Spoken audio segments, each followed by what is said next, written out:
हम यहां पर टेस्टिंग कर रहे हैं। तो बड़ा सवाल यह कि ऐसा डीआरडीओ क्या टेस्टिंग कर रहा है भाई जिसकी वजह से यह स्थिति बन गई है। तो आंसर निकल कर आया, डीआरडीओ ने phase 2 ballistic missile defence interceptor का परीक्षण किया। तो फिर सवाल बना कि ये फेज 2 मिसाइल डिफेंस इंटरसेप्टर क्या है, तो आज के सेशन में हम यही समझेंगे। तो देखो 2-3 बातें पहले समझ लो और फिर इस कारण को समझो कि गांव क्यों खाली कराए गए। पहला पॉइंट है phase 2 ballistic missile defence system, और डिफेंस में भी इंटरसेप्टर डिफेंस सिस्टम। पहला चीज बैलिस्टिक मिसाइल। देखो बैलिस्टिक मिसाइल और क्रूज मिसाइल, ये मिसाइल के दो प्रमुख प्रकार होते हैं। मतलब मिसाइल दो प्रकार से ट्रेवल करती हैं। कैसे? या तो वो ट्रेवल करती है जमीन के समानांतर, तो उसे आप कहते हैं क्रूज मिसाइल, यानी कि आपने मिसाइल चलाई और वो चलते ही थोड़ी देर में जमीन के समानांतर ट्रैक की और उसके बाद में जाकर के किसी टारगेट पर हिट कर गई। एक तरीका तो होता है क्रूज मिसाइल का। दूसरा तरीका होता है बैलिस्टिक मिसाइल सिस्टम का। इसमें क्या होता है, मिसाइल चलती है और चल करके कुछ यूं जाकर के हिट करती है, यानी कि एक प्रकार से परवलयाकार पाथ लेती है मिसाइल चलते समय, तो जिसे आप बैलिस्टिक मिसाइल सिस्टम कहते हैं। तो पहला पॉइंट निकल कर आया बैलिस्टिक मिसाइल डिफेंस इंटरसेप्टर। इसका मतलब यह हुआ, अच्छा इंटरसेप्टर का मतलब क्या होता है? इंटरसेप्टर, आजकल अगर कभी आप हाईवे पर कार चलाने गए हो और तो तेज स्पीड में चलते हैं तो रास्ते में आकर एक इंटरसेप्टर खड़ा होता है जो आपको पकड़ रहा होता है कि इसने कितनी तेज गाड़ी चला रखी है, उस आधार पर वो चालान काटता है ना। इंटरसेप्टर यानी मध्य में रोकने वाला, मध्य में रोकने वाला। तो इसका मतलब यह हुआ कि बैलिस्टिक मिसाइल को मध्य में रोकने वाला इंटरसेप्टर, बैलिस्टिक मिसाइल को मध्य में रोकने वाला। मतलब कि अगर किसी ने बैलिस्टिक मिसाइल चलाई तो उसे टारगेट पर हिट होने से पहले ही अगर कोई रोक दे और उसको वहीं पर ब्लास्ट कर दे तो उस सिस्टम को कहते हैं interceptor, defence missile defence interceptor.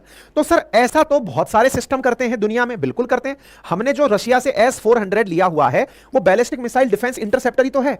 और सर ऐसा तो आयरन डोम भी करता है इजराइल वालों का। हमने कहा भाई आयरन डोम करता है, थाड़ करता है, हमारे अमेरिका वालों का थाड़ करता है, हमारा पैड करता है। ये जो सिस्टम बने हुए हैं हमारे ऐड करते हैं, ये सब वो सिस्टम है जो बैलिस्टिक मिसाइल को हिट होने से पहले ही हवा में रोककर मार देते हैं। ठीक है, तो भारत की तरफ से ऐसा क्या किया जा रहा था? असल में भारत की तरफ से बैलिस्टिक मिसाइल को चलाया गया और उसे हवा में ही मारकर दिखाया गया।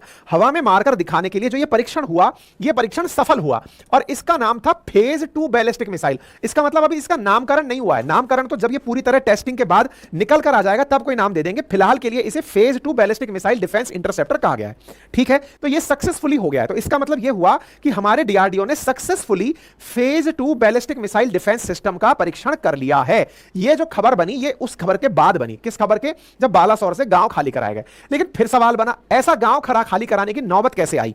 क्यों खाली कराई गई? हर जगह जब ये लिखा हुआ है कि मिसाइल चली, अब ये मिसाइल चली और चल करके ये टारगेट पर मार करने के लिए मुड़ गई, तो फिर इस मुड़ी हुई मिसाइल को खाली क्यों कराया गया? बस यही खेला है। देखो ये जारी, सारा खेला बस इसी बात का है। यहां पर आप चलते हुए मिसाइल देख रहे हैं, ये मिसाइल चलती है और चल करके रास्ता बदल लेती है टारगेट पर जाने के लिए। आप सोचकर देखिए कि आपने जो प्रयोग किया है वो कितना घातक प्रयोग है। घातक क्या है कि हम लोग बैलिस्टिक मिसाइल को टारगेट करने का प्रयोग कर रहे हैं। अर्थात अगर अंतरिक्ष में या वायुमंडल में, आसमान में मिसाइल चल रही है और उस चलती मिसाइल को आसमान में ही मारना है। अगर आपने रामायण महाभारत देखी हो तो तीर को तीर से टकराने के लिए हवा में तीर टकराते थे और ब्लिंक की आवाज होती थी। लेकिन कई बार कोई दूसरा तीर रुक ना पाए तो भाई साहब वो आकर के उस व्यक्ति को भी तो लग सकता है। भाई जिसको आप निशाना बना रहे हो उस पर जाकर भी तो टिक सकता है। आपने डिफेंस के नाम पर अपनी मिसाइल चलाई, लेकिन चलाई और वो चल करके आपने, भाई इधर से एक मिसाइल चली कि चलो भाई ये टारगेट को मारने जा रही है, इधर से आपने दूसरी मिसाइल चलाई कि इसको रास्ते में रोकेंगे। लेकिन सोचो इन दोनों का मिलन ना हो और ये रास्ता पलट करके बच के निकल ले और दूसरी जगह जाकर टारगेट को मार दे। बस सारा खेल यही था। खेल क्या था? खेल यह था कि एक तरफ से तो हमने मिसाइल चलाई कि जा भाई इसको जाकर के मारो। मतलब हमने क्या किया, अपनी तरफ से जो अब्दुल कलाम आइलैंड है ना उससे तो चलाई पृथ्वी मिसाइल कि इसको मारना है, और इधर चांदीपुर से चलाई फेज 2 मिसाइल कि हां भाई पृथ्वी को रास्ते में जाकर मारो। तो पृथ्वी को रास्ते में जाकर मारो, जब यह प्रक्रिया हुई, मान लो हमने जिसको चलाया वो फेल मार जाए और वो इसको ना टकरा पाए, तो भाई पृथ्वी तो निशाना बना के चल रही है कि वो आकर के चांदीपुर से टकराएगी, और वो जब चांदीपुर से टकराएगी तो टकराते ही चांदीपुर के आसपास के लोग सब खत्म हो जाएंगे।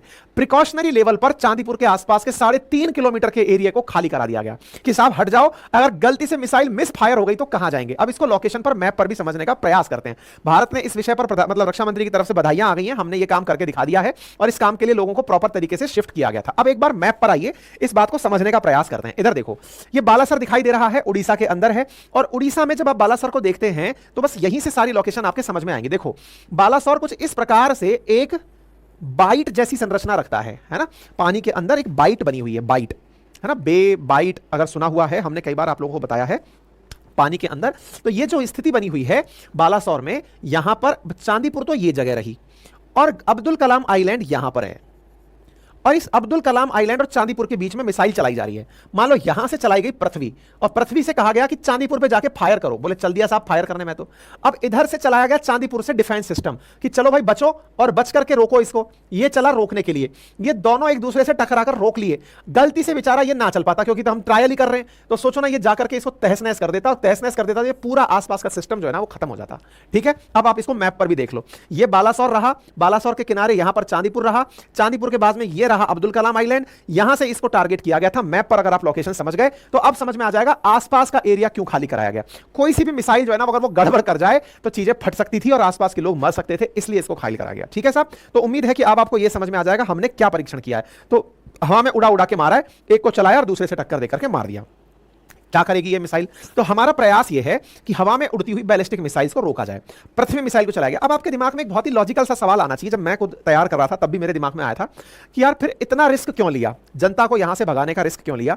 इससे अच्छा ये नहीं होता कि पानी के भीतर से यहां से ही, भाई पृथ्वी 2 ही तो चलानी थी, पृथ्वी 2 को ही तो मारना था, पृथ्वी 2 को मारना था तो पानी में से पृथ्वी 3 चला देते, पृथ्वी 3 जो कि नेवी वर्जन है पृथ्वी